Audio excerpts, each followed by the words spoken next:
Most people worship dragons as living gods. They're the strongest, smartest, and most terrifying creatures in any fantasy world. Entire kingdoms fear them. Some people even sacrifice their own children just to earn their favor. One of those sacrificed children was a little boy named Norn. 12 years later, that same boy is happily knitting a bright red scarf, excited to show his parents what he made.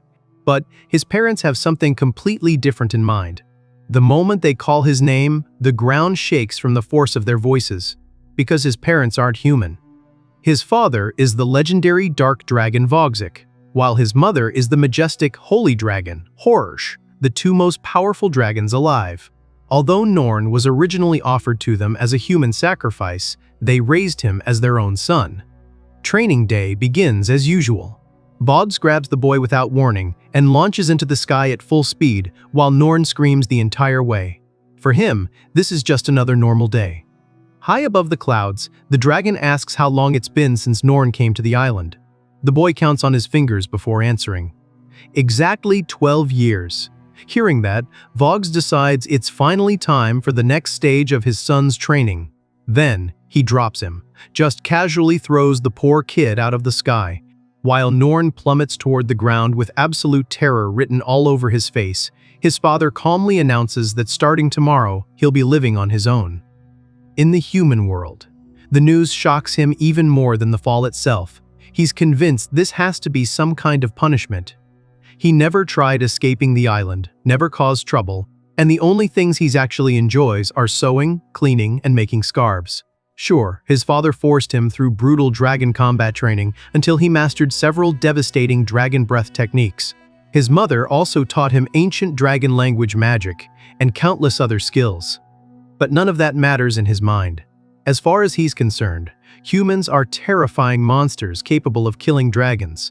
He slams into the ground hard enough to shake the entire island, somehow surviving like it's completely normal, then immediately begs his father to let him stay a little longer. Voggs answers with a single roar. The blast slices straight through the landscape, burning everything in its path and stopping just short of Norn. Yeah, message received. The Dark Dragon explains that human parents eventually let their children leave home and become independent adults, so dragons should do the same. Norn still can't accept it, but the decision has already been made. His parents begin preparing him for the journey. First, they hand him an incredible artifact they stole from a god long ago, an upper-worldly bag with virtually infinite storage. Then, Voggs gives him an even more unbelievable gift, the legendary sword Excalibur, a weapon so powerful that even the Dark Dragon himself was wounded by it during an ancient battle. Everything is packed. There's no turning back now. Realizing he can't change their minds, Norn quietly asks them to wait for a moment.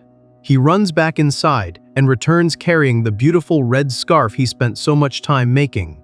It's the only gift he has. With a shy smile, he thanks them for raising him, protecting him, and giving him a family. The gesture completely destroys both dragons emotionally.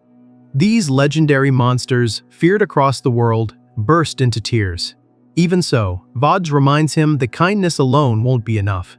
Humans possess incredible strength, intelligence, persistence, and endless cunning. They are every bit as dangerous as dragons. His parents want him to become someone powerful enough to stand against both evil humans and wicked dragons alike. The responsibility sounds impossibly heavy. Still, Norn promises he'll do his best. Finally, he leaves the island while his parents watch from a distance, trying not to cry. Once he's gone, both dragons immediately start worrying. Maybe they trained him too harshly. Maybe they pushed him too much. Maybe he isn't ready. Honestly, sending him away after saying all that probably wasn't helping. Meanwhile, Norn descends into the forest leading toward human civilization. This place is full of dangerous monsters he's fought countless times throughout his childhood. Even though they constantly tried to kill him, he honestly considers them his friends. Suddenly, heavy footsteps echo behind him. A massive monster appears, then another. Then dozens more surround him from every direction. Norn panics and runs for his life, while giant pillars of fire explode around him. He's confused. Why are all his friends gathered together today? Just then, a gigantic battle axe swings toward him from behind. Before it can hit, someone catches the attack with one hand. An unbelievably powerful human has appeared. Instead of realizing he was just rescued, Norn happily assumes everyone came together to give him a proper farewell before his journey. Completely touched by their kindness, he decides everyone deserves one last hug. Using dragon language magic, he tears apart the earth beneath him. The Surth Dragon's arm activates, surrounding both arms with gigantic stone gauntlets that massively increase his reach and power. Then he charges forward. The monsters try desperately to fight back, but Norn simply wraps every one of them in gigantic crushing hugs. One raging beast even grabs him by the head. Instead of seeing it as an attack, he smiles, believing it's showing affection. Bro has absolutely no survival instincts. Within moments, every monster is unconscious after receiving the world's most violent goodbye hug. Looking around at the battlefield, Norn realizes he might have hugged everyone a little too hard. As he continues walking, he notices several frightened baby monsters trembling nearby. He immediately approaches to comfort them. Unfortunately, after watching him flatten their entire family, the little monsters see him as the real monster. One enraged parent charges forward, determined to protect its children. Watching this scene reminds Norn of how lovingly the dragons always protected him. That's when an idea suddenly clicks. If living alone is so scary, why not just find someone else to protect him? The solution seems perfect. Instead of becoming independent, he'll simply find the strongest human alive and ask them to take care of him. His parents wanted him to become a great man. Technically, nobody ever said how he had to do it. Completely satisfied with this flawless logic, Norn sets off with renewed confidence. He'll search the entire human world until he finds someone even stronger than his dragon parents. Then, he'll happily live under their protection instead. Without wasting another second, he sprints across rivers so fast he's literally running on water, racing toward human civilization with a huge smile on his face.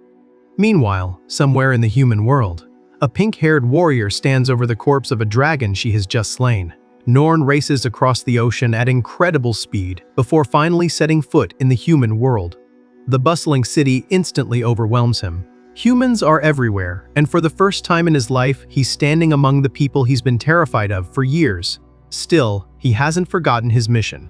He's determined to find a human even stronger than his dragon parents. If someone like that exists, then surely they can protect him and help him become even stronger. There's just one tiny problem. How is he supposed to tell who's actually strong?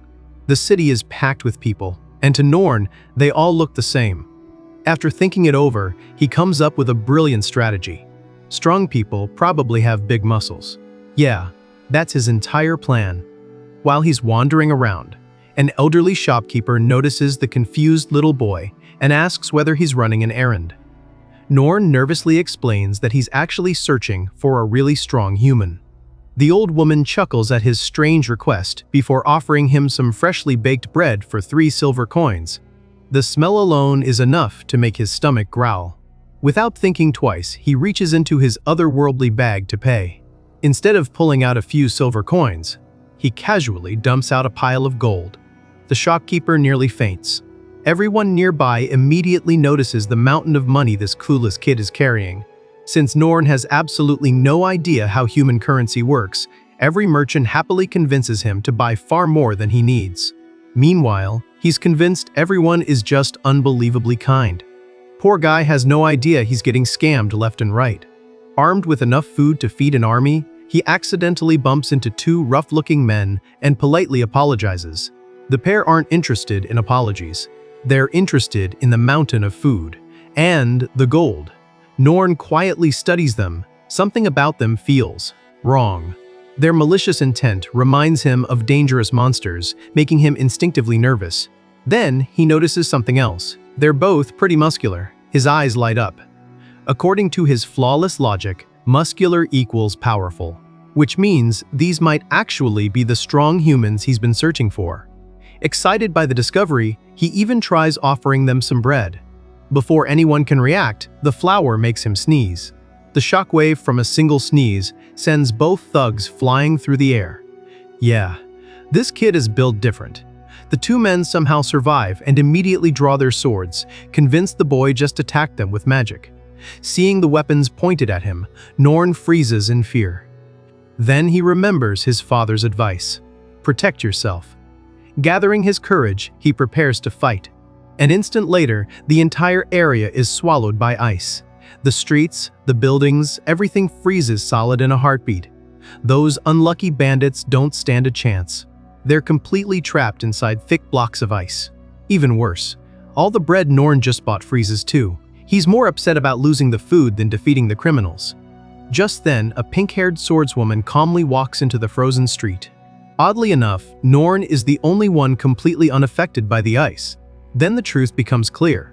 The freezing attack wasn't his magic at all. It belonged to her.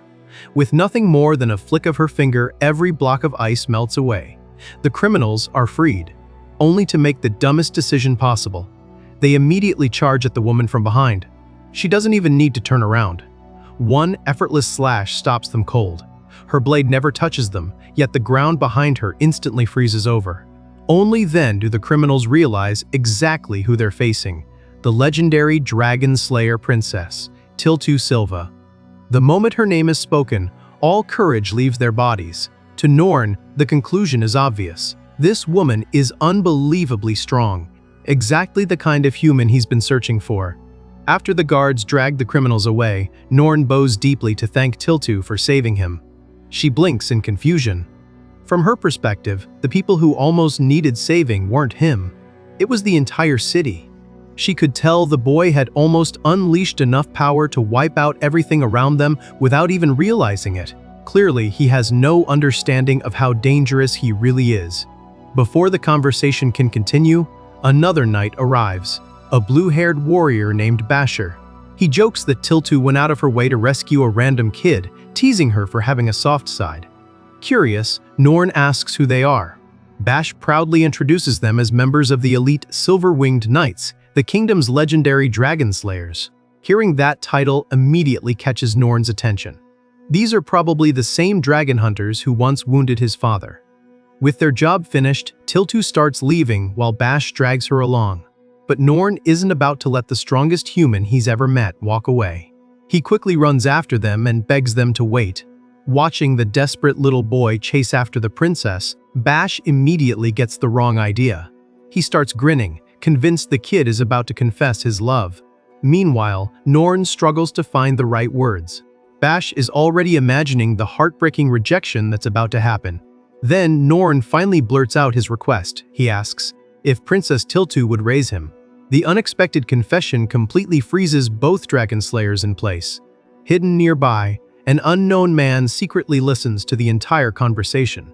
The strange scales covering his body hint that he may not be human at all. Bash bursts into laughter the moment he hears Norn's request. The blue-haired knight can't stop teasing him. According to Bash, a real man is supposed to be the one protecting others, not asking someone else to protect him. In his mind, that's exactly what women admire. Tiltu quietly questions that logic, but Bash keeps acting like he's got life completely figured out. Eventually, he gives Norn one piece of genuine advice. If the boy really wants to stand beside them someday, then he should become a dragon hunter. That would prove his strength better than anything else. Those words hit Norn like a bolt of lightning. Instead of feeling rejected, he believes he's finally learned how humans think. Simply being kind isn't enough. If he wants the strongest humans to acknowledge him, then he has to become even stronger than Princess Tiltu herself. And the best way to do that is to become a dragon hunter. Embarrassed by how boldly he asked to be raised, Norn awkwardly apologizes before proudly declaring that he'll grow stronger and return someday. But before anyone can respond, a wave of overwhelming dark energy engulfs the area. Norn recognizes it instantly. A dragon. Without warning, a mysterious figure attacks from behind while Tiltu's attention is elsewhere. Norn immediately throws himself into danger to shield her. Using the brief opening he creates, Tiltu instantly casts a massive barrier, sealing everyone inside a floating cube high above the city. In the chaos, Norn accidentally leaves behind both Excalibur and his priceless otherworldly bag. The barrier rises into the sky, giving them a clear view of the city below. Even while maintaining such an advanced spell, Tiltu's first concern is protecting everyone beneath them. Norn watches in amazement. She casually created a gigantic airborne barrier out of thin air. To him, that's undeniable proof that humans really are incredible. Meanwhile, the attacker finally reveals himself. His body is covered with dragon scales, a tail extends behind him, and the disguise hiding his true appearance disappears. Standing before them is a green dragon, the illusionary dragon. Its massive body fills the barrier as it lets out a deafening roar. To Bash's surprise, the dragon calmly begins speaking in the human language. The knight immediately pulls Norn behind him and intercepts the creature's attacks, narrowly avoiding its deadly tail before firing blasts of energy in return. The dragon simply laughs. Watching Bash desperately dodge around only amuses him. He finally introduces himself. Lord Rival. A proud descendant of an ancient dragon bloodline, Bash couldn't care less about the introduction and immediately demands to know why he's attacking the city. Wrapped in dark crimson energy, Lord Rival reveals his true objective: revenge. His real target has always been Princess Tiltu. She personally slew countless dragons, including many of his comrades. Claiming to mourn his fallen allies, the dragon gathers a devastating dragon breath before unleashing a massive beam toward the dragon slayers.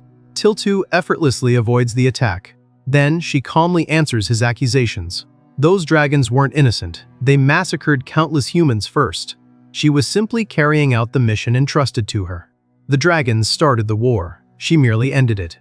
Watching everything unfold, Norn begins understanding the endless conflict between dragons and humans. But one question still bothers him. If humans are truly stronger than dragons, why would this dragon attack innocent civilians instead of fighting honorable opponents? The answer becomes painfully obvious. Lord Rival wanted chaos. The more innocent people died, the greater his revenge would be. Unable to ignore it any longer, Norn leaps off Bash's shoulder and steps toward the battlefield himself. Despite being raised by dragons, he refuses to stand by while one slaughters innocent people.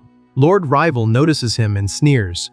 To the dragon, humans are an inferior race whose lives are worth less than dragon blood. He even proudly admits dragons destroyed countless human kingdoms. In his twisted view, humans should be grateful the dragons spared their children. Hearing those words, Tiltu's expression turns ice cold. She no longer sees a grieving survivor, only a selfish murderer trying to justify countless atrocities. Lord Rival lunges forward to finish her once and for all. He never reaches her. Tiltu's sword flashes once. In a single instant, the dragon's body is sliced apart over and over again. Dozens of clean cuts tear through him before his body falls into pieces. The battle ends almost as quickly as it began. Bash can't help admiring the overwhelming skill of the Dragon Slayer princess. He points at the fallen dragon, hoping Norn now understands what true strength looks like. Unfortunately, the fight isn't over. Even with its head severed from its body, Lord Rival is still alive. His decapitated head continues screaming threats and trying to kill them. Bash immediately realizes the dragon's core is still intact. He tells Norn to stay behind them. Only. The boy is already walking ahead. Bash shouts for him to stop, warning him not to do anything reckless. But something has changed. The sheer anger radiating from Norn is so overwhelming that the pressure alone forces Bash backward. Standing directly in front of the dragon's severed head, Norn silently stares into its terrified eyes. For the first time, Lord Rival realizes exactly who this little horned boy really is. Slowly, Norn raises 2 fingers toward the dragon's face, ready to show the monster a fraction of his true power. The severed dragon's head suddenly trembles with fear. The moment it looks into Norn's eyes, it recognizes something impossible. The overwhelming aura surrounding the little boy is identical to that of the legendary Dark Dragon, one of the strongest dragons to ever exist. Only then does Lord Rival realize the truth. This child has a deep connection to dragonkind. Thinking he has found an ally, the dragon desperately changes his attitude. Instead of threatening Norn, he begs him to join the dragons. With someone carrying the Dark Dragon's power on their side, killing the Dragon Slayers would be effortless. Norn quietly walks closer. Then, he gently hugs the dragon's face. For a brief second, it almost looks like the dragon's plea worked. The next instant, Norn smacks him so hard that the impact leaves a massive mark across his face. Both Tiltu and Bash freeze in disbelief. Even Lord Rival is too stunned to react. The dragon can only ask one question: why? Norn calmly answers that picking on those weaker than yourself is simply wrong. His parents taught him that the strong should always protect the weak. To someone like Lord Rival, those words mean absolutely nothing. Seeing no remorse from the dragon, Norn raises his hand once more. This time, there will be no mercy. The dragon deliberately targeted defenseless children and innocent civilians. For someone like that, Norn believes only one punishment is appropriate. He begins chanting ancient dragon language magic. According to him, Lord Rival deserves to face judgment from his own ancestors. The dragon instantly panics. He begs for his life, but it's already too late. A brilliant pillar of light crashes down from the sky. Lord Rival's soul is ripped from his body and dragged into the air. Inside the light, countless ancient stone dragons appear before him. Without saying a single word, they seize the terrified dragon and carry him away to receive his punishment. As he's dragged into the unknown, Lord Rival can't understand what just happened. Dragon language magic. Only dragons should be capable of using it. A human shouldn't even be able to cast such a spell. Before disappearing completely, the dragon shouts one final warning. The dragon god will never allow this. Watching from below, Norn simply hopes his ancestors properly discipline the dragon. Meanwhile, Tiltu is completely speechless. She has absolutely no idea what kind of magic she just witnessed. Norn nervously tries explaining himself before suddenly realizing something. Maybe this was another test from Princess Tiltu. She admits the spell was unlike anything she's ever seen. Even worse, Norn's magic completely shattered the dimensional barrier she had created. The floating cube disappears, which means everyone inside immediately starts free-falling toward the ground. Bash screams the entire way down. Norn also realizes this might be a serious problem. Instead of worrying about herself, Tiltu immediately shields the little boy with her own body. Just before they hit the ground, she activates another spell and slows their fall.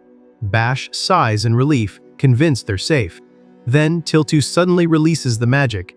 The knight slams face first into the ground hard enough to break his nose. Meanwhile, she and Norn land perfectly fine. Yeah, Bash definitely got the worst deal. Feeling guilty, Norn apologizes for causing all the trouble. At that moment, someone accidentally dumps a bucket of water over his head. Instead of caring about himself, Norn happily confirms that Princess Tiltu wasn't the one who got soaked. She quietly stares at him. The boy's strange personality is one thing, but the mysterious magic he used is another matter entirely. Bash, meanwhile, somehow decides this is the perfect time to remind Norn that men aren't supposed to hug other people. Even he has no clue what kind of person this kid really is. Ignoring Bash's nonsense, Tiltu finally asks the boy for his name. The cold look in her eyes immediately tells Bash something. For the first time, the Dragon Slayer princess is genuinely interested in Norn. The boy completely misunderstands the situation. He's convinced she only noticed him because he failed another test. Still, if it helps him get closer to someone this powerful, he's perfectly happy with that. Gathering his courage once again, Norn proudly announces his new goal. He wants to become a dragon hunter. One even stronger than Princess Tiltu. Bash immediately bursts out laughing. According to him, that's impossible. Tiltu isn't just another dragon hunter. She's one of the few people alive capable of killing true dragons. Hearing that title, Norn becomes curious. Seeing his confusion, Bash explains how dragons are ranked. At the very bottom are the X-lesser dragons, creatures that only resemble real dragons and are considered an inferior subspecies. Above them are young dragons, like Lord Rival, monsters powerful enough to wipe out entire armies on their own. The next level consists of fully matured dragons, whose immense bodies, powerful magic, and overwhelming strength allow them to destroy entire countries.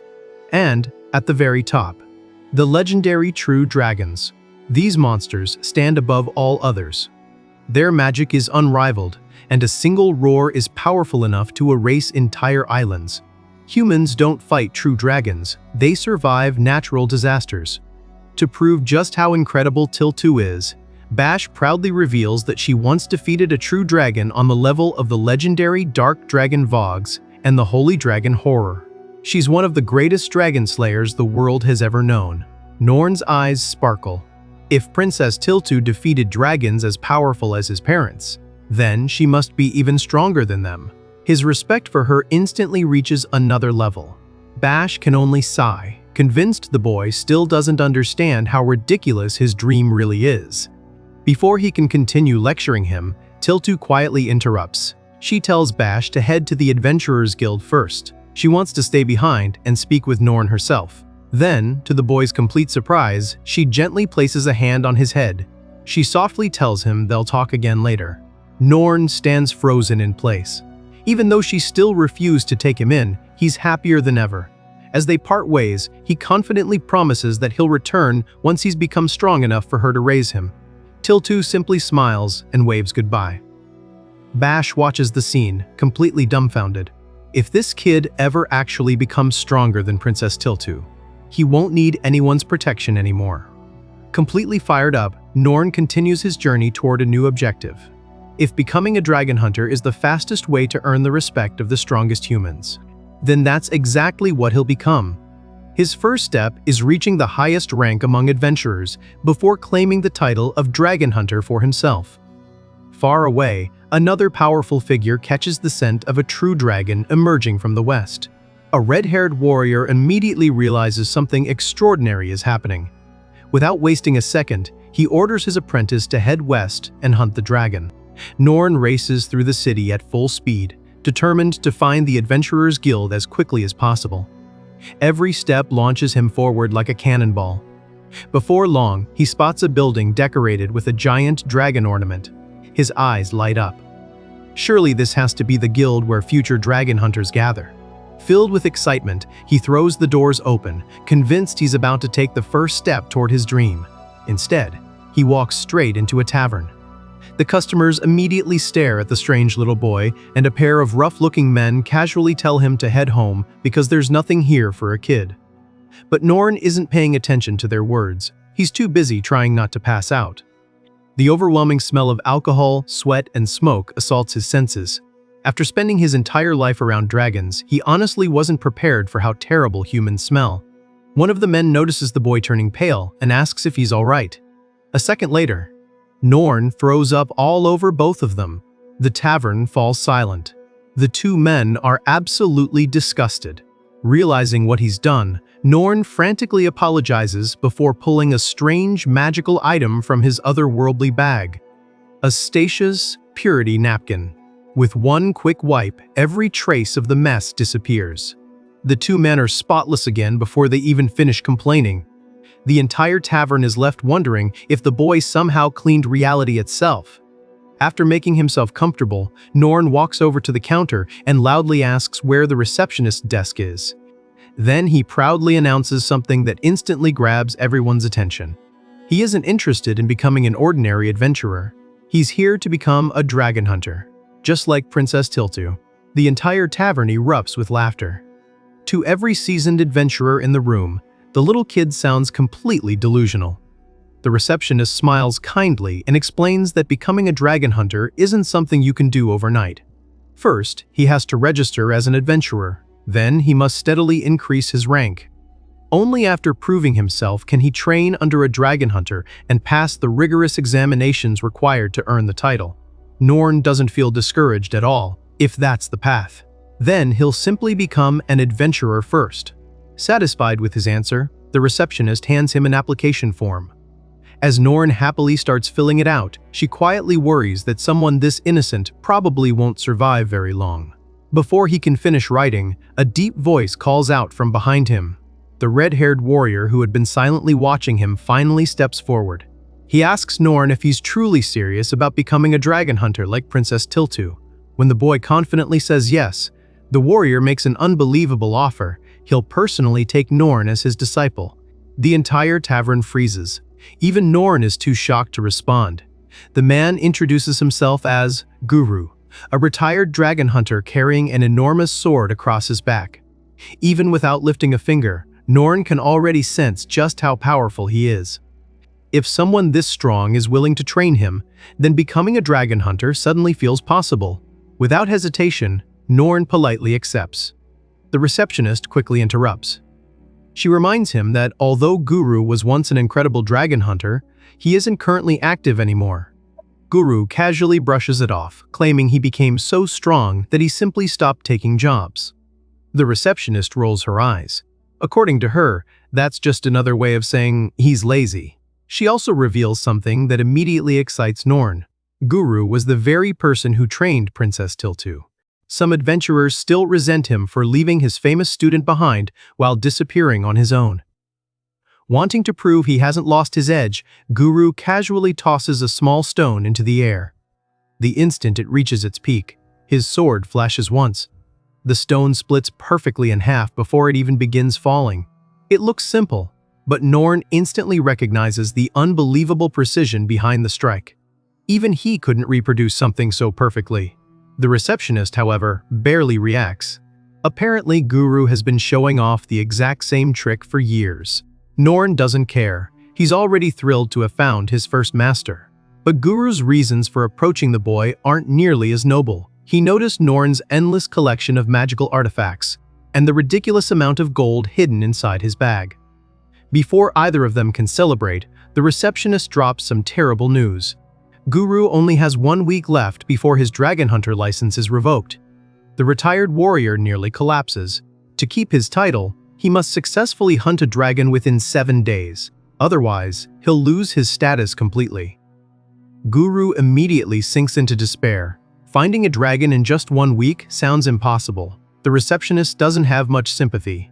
She calls him pathetic before deciding to throw him one last lifeline. Recently, strange rumors have been spreading from a nearby town. Corpses have reportedly been wandering the streets like zombies, endlessly crying out in agony. At the same time, witnesses have claimed to see the shadow of a winged monster flying overhead. She suspects both incidents are connected, if they're lucky. The creature behind everything could be a dragon. Hearing that, Guru instantly regains his motivation. He has no choice anymore. He's going to hunt that dragon and protect his title, and that's how Norn finally finds his first teacher. Unfortunately, Guru immediately reveals one small detail. He has absolutely no intention of hunting the dragon himself. That job now belongs to his brand new disciple. As they leave the guild, Guru finally asks the question that's been bothering him. Why is a kid so obsessed with becoming a dragon hunter? Most children dream big, but Norn's determination feels different. For a moment, the boy almost tells the truth.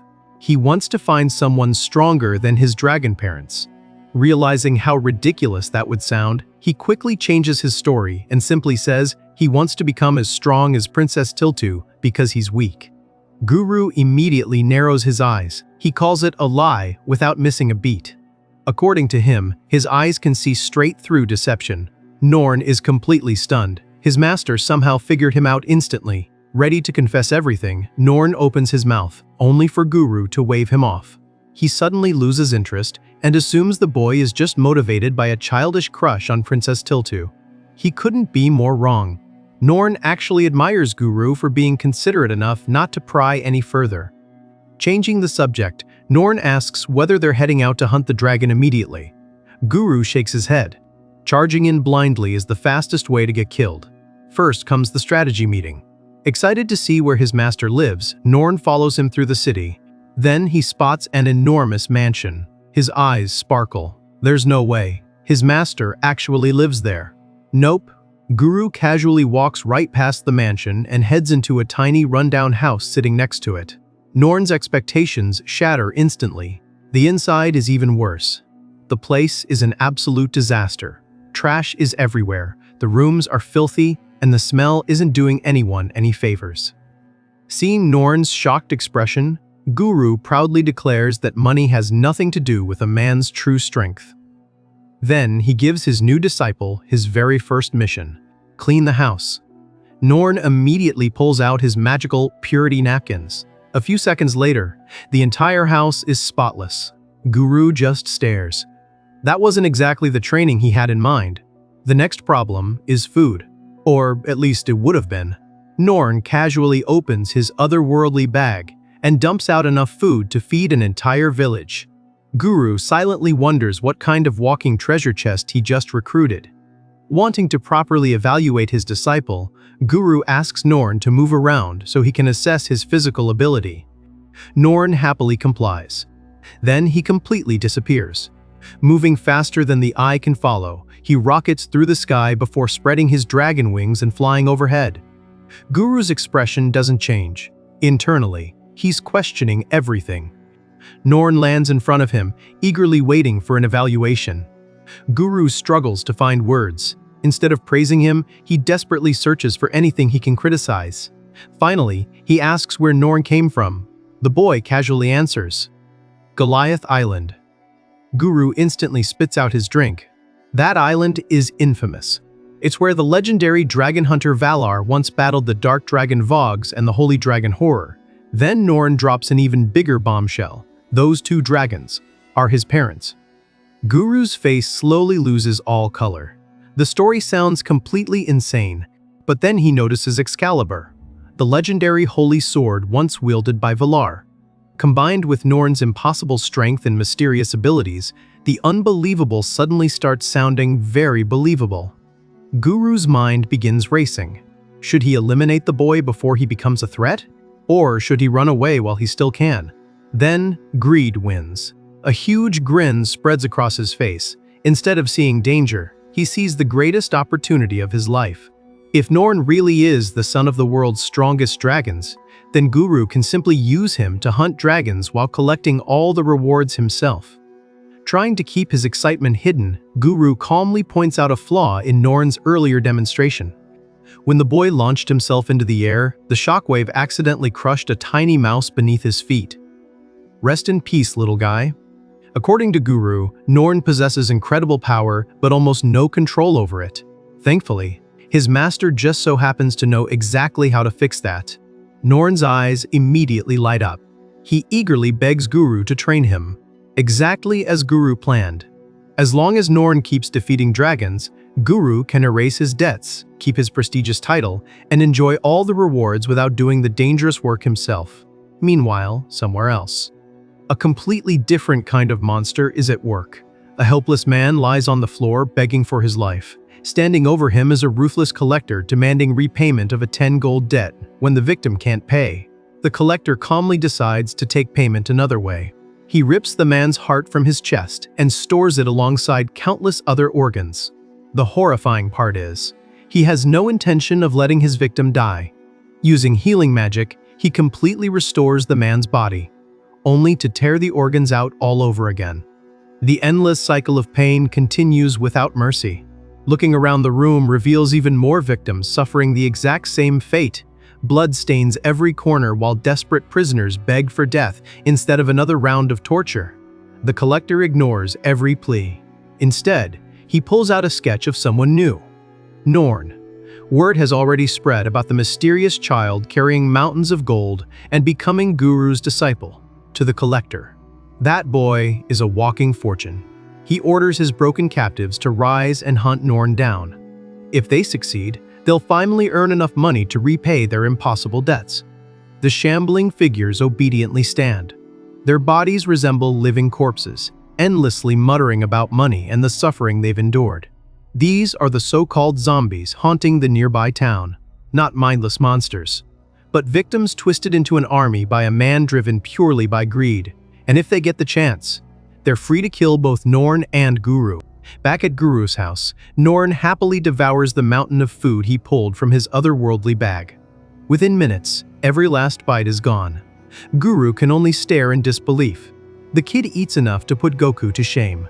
Between his ridiculous appetite, impossible strength, and endless supply of magical items, Guru becomes even more convinced that Norn really can defeat dragons. Of course, all that food wasn't free. Guru tells his new disciple that if he's going to eat like that, he'll have to earn it. Before Norn can ask what he means, someone pounds on the front door. Guru's expression immediately changes. At this hour, visitors usually mean trouble. He warns Norn not to answer it. The boy, being the innocent soul he is, walks straight to the entrance anyway. The door explodes inward. Several angry men storm into the house. They're debt collectors. More specifically, they're the people Guru borrowed money from. After hearing rumors about his wealthy new apprentice, they came hoping to collect what they're owed.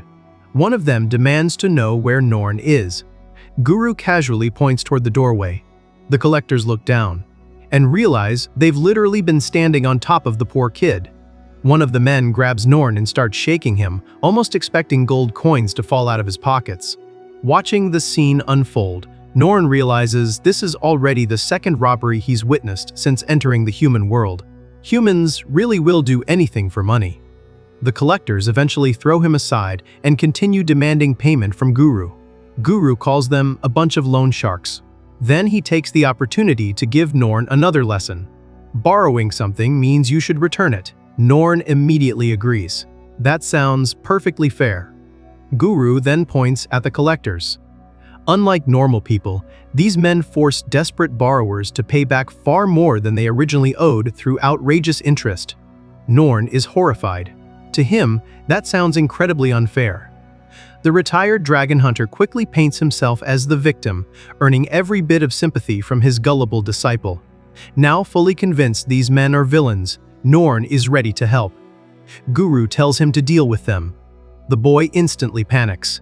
They're humans. Strong humans. How could someone as weak as him possibly fight them? Seriously. He still has absolutely no idea how overpowered he is. Guru calmly reassures him. He doesn't need to defeat them. His only task is to avoid hitting them directly. Meanwhile, Guru quietly hides behind cover, fully aware that if Norn actually landed a proper attack, these men probably wouldn't survive. The debt collectors lose their patience and rush forward with drawn weapons. As the first sword swings toward him, Norn desperately searches for a solution. He remembers Guru's advice. Control your strength. An idea finally clicks. Instead of striking the attackers, he gently unleashes the tiniest fraction of his Sky Dragon roar. Calling it a tiny attack is honestly misleading. The blast tears through the room like a hurricane.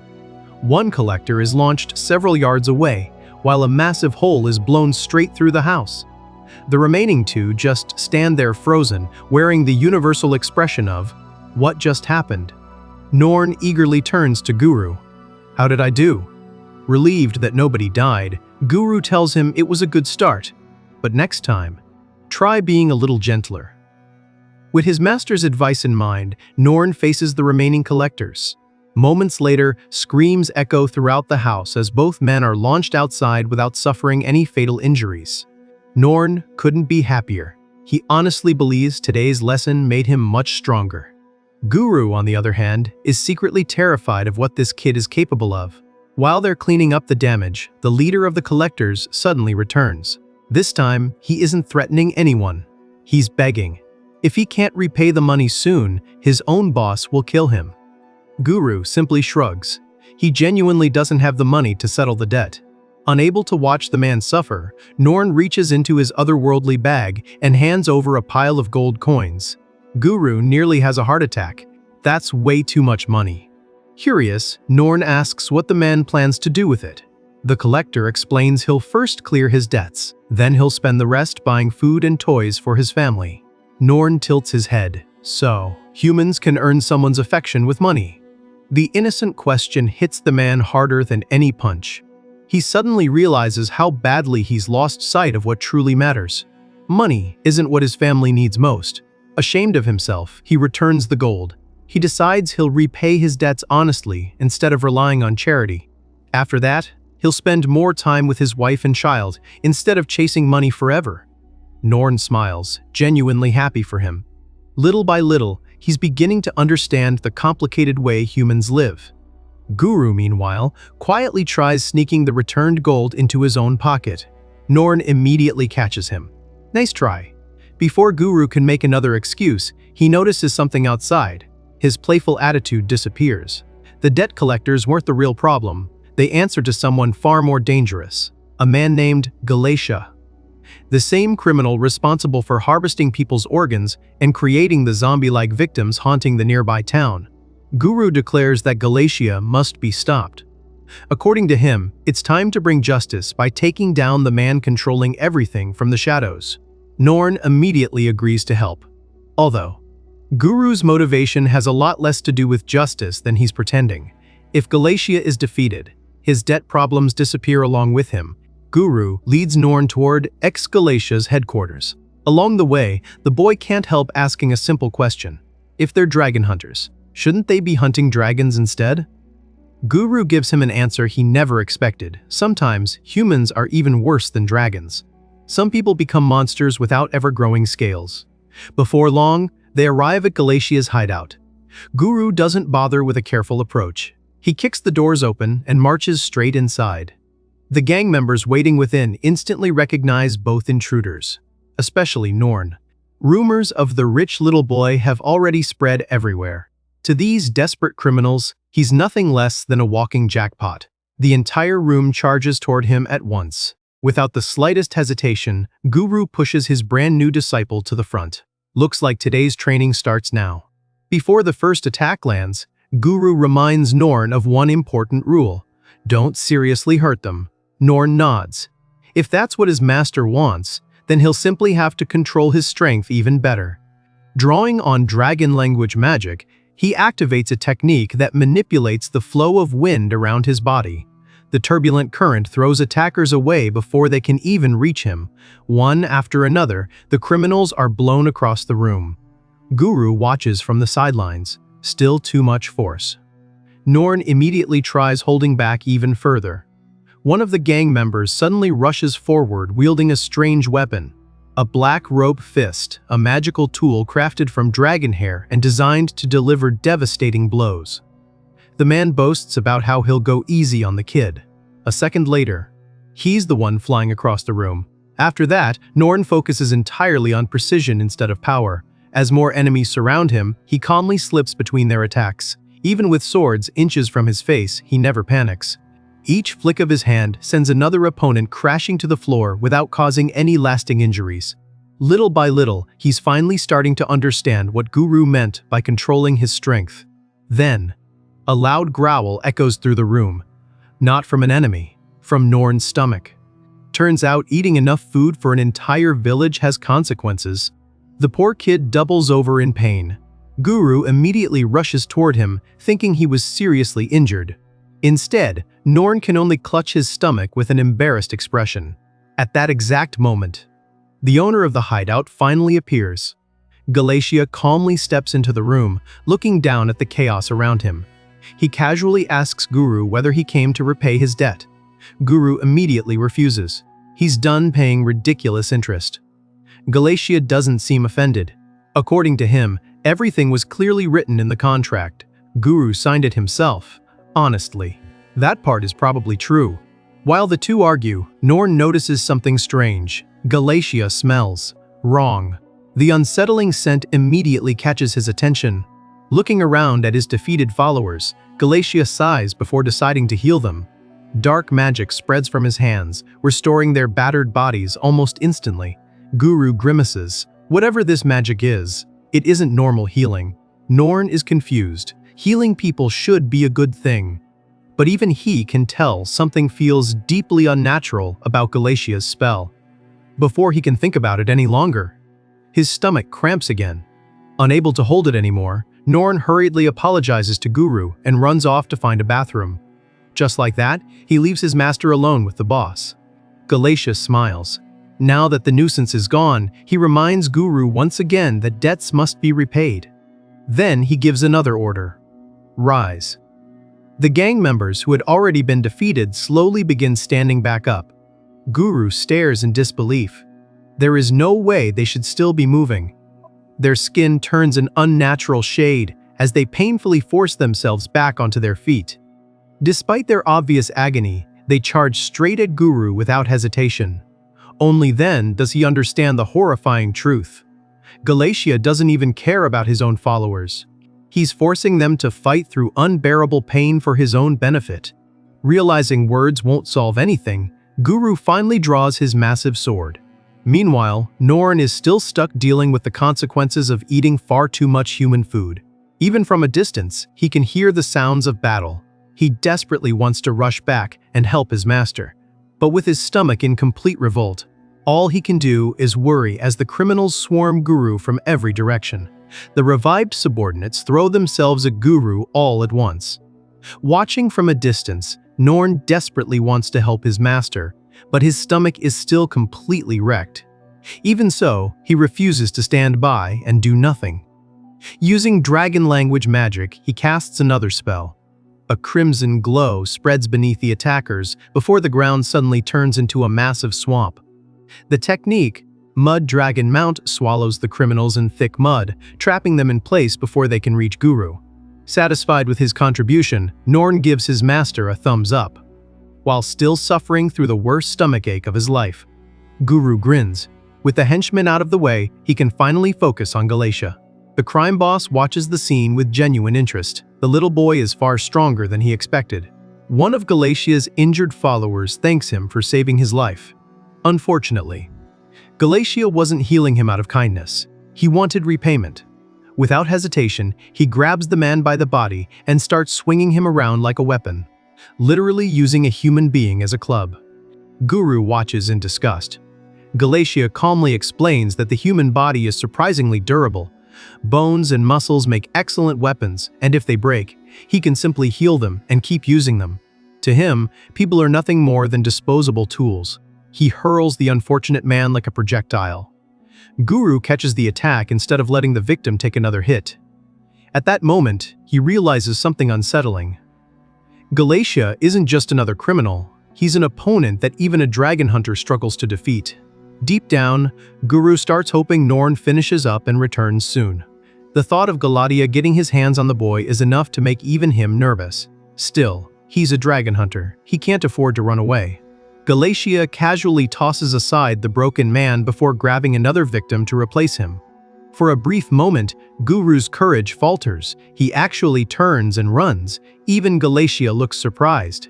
Guru bitterly tells himself that people who willingly fell into debt have to face the consequences of their own choices. There's no point risking his life for them.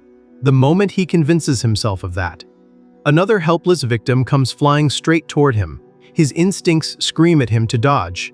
But if he moves aside, the innocent man will crash into the wall and suffer even more. Without another thought, Guru takes the full impact himself. The collision sends him reeling, but the hostage survives. The rescued man tearfully thanks him. Those words awaken something inside Guru. He remembers who he used to be. A dragon hunter. Someone who protects people. With trembling hands, Guru grips his massive sword once more and drives it into the ground, reigniting his fighting spirit. Meanwhile, Norn finally recovers from his stomach problems and rushes back to the battlefield. Galatia can't stop laughing. He mocks Guru for calling himself a dragon hunter despite looking so weak. Then his body begins to transform. Sneering at the humans before him, he declares that people like them could never hope to hunt dragons. With his power fully unleashed, he prepares to tear Guru apart. Just as he's about to strike, a small figure suddenly appears between them, Norn. Without saying a word, the little boy drives a single punch straight into Galatia's body. The impact is so overwhelming that the crime boss is blasted away like he was hit by an explosion. Completely unaware of how absurd that attack looked, Norn turns back toward Guru with an innocent smile.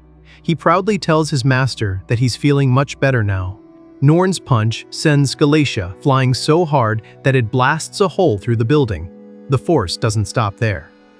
The stone dragon crashes through the nearby forest, tearing down countless trees before finally managing to slow himself. Dust fills the air. For the first time, Galatia realizes the little boy isn't an ordinary human.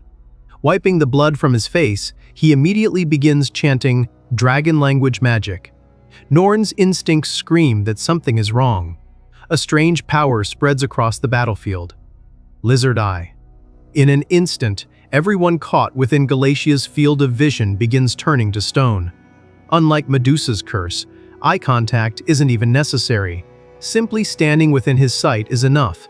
Even Norn feels the petrification slowly creeping across his body. At the same time, Galatia reveals his true form, a stone dragon.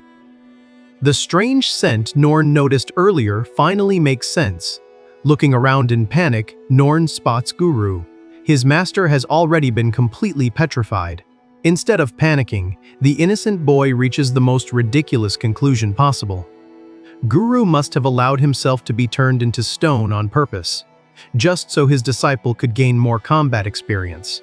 Feeling grateful for such incredible dedication, Norn thanks his master from the bottom of his heart. Before he can do anything else, Galatia's tail lashes out and sends him crashing across the battlefield. The stone dragon admits the boy is surprisingly powerful for a human. Otherwise, he wouldn't have needed to rely on dragon language magic. Meanwhile, several of Galatia's own followers beg for mercy. Now that they've witnessed his true identity, they desperately ask him to remove the petrification spreading through their bodies. Galatia doesn't even acknowledge their pleas. To him, they've already outlived their usefulness. Without hesitation, he smashes them apart himself. Watching innocent people die at the hands of their own leader leaves Norn horrified. He demands to know why Galatia would treat his own allies that way. The stone dragon only laughs. Humans are beneath him. To a dragon, they're nothing more than insects, disposable creatures with no value. At that moment, Norn finally understands. Galatia charges forward again, throwing another crushing punch. But this time, he asks a question. Is it true? Was Norn really raised by the legendary dragons? Before the boy can answer, Galatia's fist slams into his face. The stone dragon sneers. According to him, Vogs and Horror never loved Norn. They simply kept a cute little pet around for their own amusement. As the boy grew older, Galatia claims, they eventually became bored and threw him away. Each cruel word strikes deeper than the punches themselves. Norn remembers his parents, their smiles, their kindness, the scarf they accepted so happily before sending him into the human world.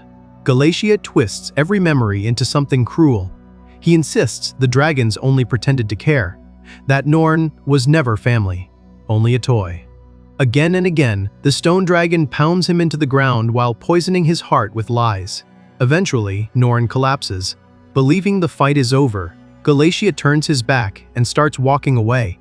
Then, footsteps. Norn slowly rises to his feet. Annoyed, Galatia spins around and charges in for the finishing blow. His fist surges forward with all the pride and arrogance of a dragon who believes humans are nothing more than prey.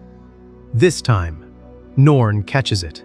His hand clamps tightly around Galatia's fist. For the first time since entering the human world, the cheerful little boy is genuinely angry. He glares directly at the stone dragon. Then, in a calm but furious voice, he tells him to stop insulting his parents. Galatia suddenly notices something strange. A mysterious, magical barrier has formed around his body. Before he can understand what's happening, the barrier violently launches him forward, completely throwing off his balance.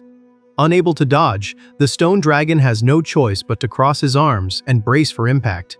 Norn silently pulls back his fist. Every ounce of anger, every bit of faith in the parents who raised him, and every fragment of his overwhelming strength gathers into a single punch. Then he swings with everything he has. Galatia crashes into the earth after taking the full force of Norn's punch. The stone dragon lets out a deafening roar of pain. That single attack completely shattered the rocky armor covering his body. For the first time in his life, Galatia begins questioning what Norn really is. No normal human should possess this kind of strength. Norn slowly walks over, grabs the dragon by the face, and looks him straight in the eyes. Then he proudly declares who he is, the son of the true dragons, Vogs and Horror. Galatia scoffs. So the rumors were true. He's nothing more than the pet those legendary dragons decided to raise. This time, Norn doesn't argue. He answers with his fist. One devastating punch blows Galatia's head clean off his body. Somehow, the stone dragon still isn't finished. Before Norn can react, Galatia drives a powerful punch straight into the boy's stomach, sending him flying across the battlefield. Even while fighting, Galatia can't hide his admiration. The boy's physical strength and dragon language magic are far beyond anything a human should possess. Floating into the sky, Galatia's body begins regenerating. Piece by piece, his missing head grows back. The moment it's restored, he activates once again. The petrification spreads across the battlefield. Norn desperately tries to resist, but this time, the curse wins. His body turns completely to stone. Galatia laughs. Now fully regenerated, he reminds Norn of what he believes is an absolute truth. Humans will always remain beneath dragons. They're nothing more than toys. Those cruel words echo through Norn's mind once again. Galatia declares that by the time the petrified boy crashes into the ground, nobody will remember him as family, only as a pet abandoned by dragons. As Norn falls through the sky, memories begin flooding back. His childhood, the days he spent with Vogs and Horror. For a brief moment, he starts wondering if Galatia might actually be right. Maybe he really was just a pet. But then another thought crosses his mind. Did that ever matter? His parents laughed with him, protected him, taught him everything they knew. They never cared that he was human. They simply loved him. That alone is enough. The moment he accepts that truth, cracks begin spreading across the stone covering his body. The petrification starts breaking apart. Seconds later, Norn crashes toward the ground. Galatia watches from above, convinced the impact will finally finish him. Then the dust clears. Standing at the center of the crater is Norn, perfectly alive. His dragon wings spread wide behind him. Galatia's eyes widen. Using dragon language magic, Norn channels the wind around his body and launches into the sky with incredible speed. He moves so fast that even the stone dragon struggles to follow him. An instant later, Norn dives straight down. His kick crashes into Galatia with overwhelming force. The boy proudly declares that every technique he uses was taught to him by the very parents Galatia keeps insulting. His family never cared that he was human. To them, he was always their son. The words strike deeper than the kick. For the first time, Galatia's expression changes. Pain flashes across his face, not from the attack, from a memory. Enraged, he lashes out with razor-sharp claws, slashing across Norn's body. But instead of fighting back, Norn quietly asks him one question. Why? After a long silence, Galatia finally tells his story. When he was young, he was the smallest stone dragon in his clan. Because of that alone, his own family abandoned him. Left completely alone, he became prey for stronger monsters. No one protected him. No one came back. The only thing that never betrayed him was money. Money could buy food. Money could buy safety. Money could buy people willing to stay beside him. So Galatia convinced himself that if he gathered enough wealth, he'd finally have companions who would never leave him. That belief became the foundation of his entire life. Listening to the story, Norn finally understands. The dragon standing before him isn't driven by greed alone. He's driven by loneliness. Still, Galatia refuses to let go of his hatred. He begins chanting dragon language magic one final time. His right arm rapidly expands until it becomes a massive stone limb many times larger than the rest of his body. The spell, Arm of the Monstrous Dragon, pouring every ounce of power into a single strike. Galatia swings with the intention of ending the battle once and for all. Then, he notices something impossible. Norn isn't preparing to counterattack. Instead, tears begin rolling down the boy's face. Galatia freezes. Why? Why is the human crying? Barely able to speak, Norn wipes away his tears. He quietly says that Galatia must have suffered so much all alone. The words catch the stone dragon completely off guard. Even so, he forces himself to continue his attack. Norn slowly clenches his fists. Then, instead of throwing a punch, he opens his arms. Calling the dragon by his name, he smiles through his tears. From now on, he'll be the one who stays by Galatia's side. He'll become the family the lonely stone dragon never had.